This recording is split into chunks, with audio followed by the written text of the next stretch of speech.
జ్ఞానవాణిని వీక్షిస్తున్న అందరికీ శుభోదయము. ఈనాడు మనం ధ్యానించబోయే అంశం సువార్త పరిచర్య మనందరి బాధ్యత. నేటి సువిశేష పఠనములో విశ్వాసం అన్న మాట 4 సార్లు ప్రస్తావించబడింది. శిష్యుల అవిశ్వాసమునకు, వారి హృదయ కాఠిన్యమునకు గాను యేసు వారిని గద్దిస్తున్నారు. విశ్వాసము దేవుని వరము.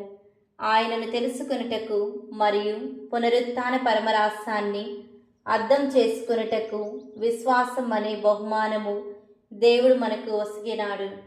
మనలో చాలామందిని విశ్వాసం ఉందని భావిస్తాము, కానీ ఆ విశ్వాసాన్ని ఆచరణలోనూ కార్యరూపం దాల్చుటలోనూ విఫలమవుతూ ఉంటాము.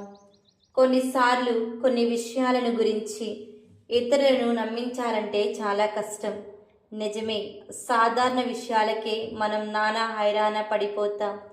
ఎందుకంటే ఈ సృష్టిలో ఇప్పటి వరకు కని విని ఎరుగని విషయం, ఒక వ్యక్తి మరణించి 3వ నాడు మృత్యుంజయుడై సజీవంగా లేవనెత్తబడడం, అది మన క్రీస్తుకే సాధ్యమైంది. ఆనాడు శిష్యులు ఆయన ఆజ్ఞను స్వీకరించి ప్రపంచ నలుమూలకు వెళ్ళి సువార్తను ప్రకటించారు. ప్రభు కోసం జీవించారు, ప్రభు కోసం మరణించారు.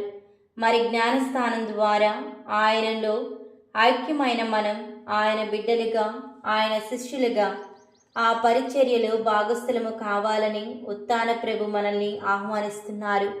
మరి మనం ఏ విధంగా ఆయనను ప్రకటించాలి? ప్రతి క్రైస్తవుడు క్రీస్తుని కలిగి క్రీస్తు వలె జీవించాలి. అంటే మనం మరో క్రీస్తుగా మారాలి. యేసు ప్రభు సుగుణాలను పుణికిపుచ్చుకొని జీవించాలి. ప్రేమ, శాంతి, సమాధానము, క్షమ, దయ, కనికరము కలిగి జీవించాలి.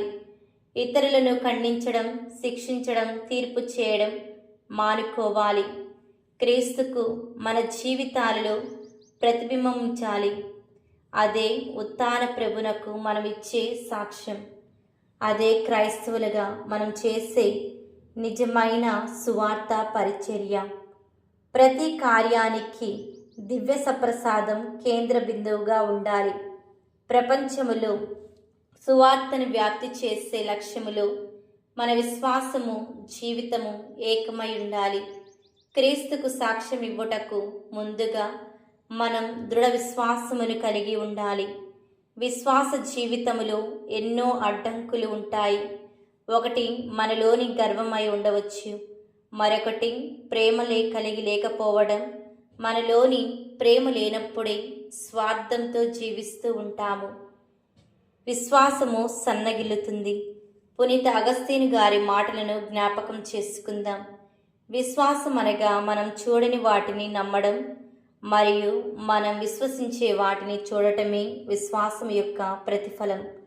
కాబట్టి మరి ఒకసారి మనం ఆత్మ పరిశీలన చేసుకుందాం. దేవుని యొక్క సువార్తను ఎంతవరకు మన జీవితం ద్వారా, మాటల ద్వారా, క్రియల ద్వారా ఇతరులకు అందచేస్తున్నాము అనేది. ఇప్పటి నుంచైనా కుటుంబాలను దర్శించి వారిలోని విశ్వాసాన్ని అధికం చేయడానికి ప్రయత్నిద్దాం. ఆ ఉత్థాన ప్రభు యొక్క దీవెనలను ప్రతి కుటుంబానికి అందచేద్దాం. ప్రభు ఆశీస్సులను మెండుగా పొందుకుందాం. ఆమేన్. పితా, పుత్ర, పవిత్రాత్మ నామమున ఆమేన్.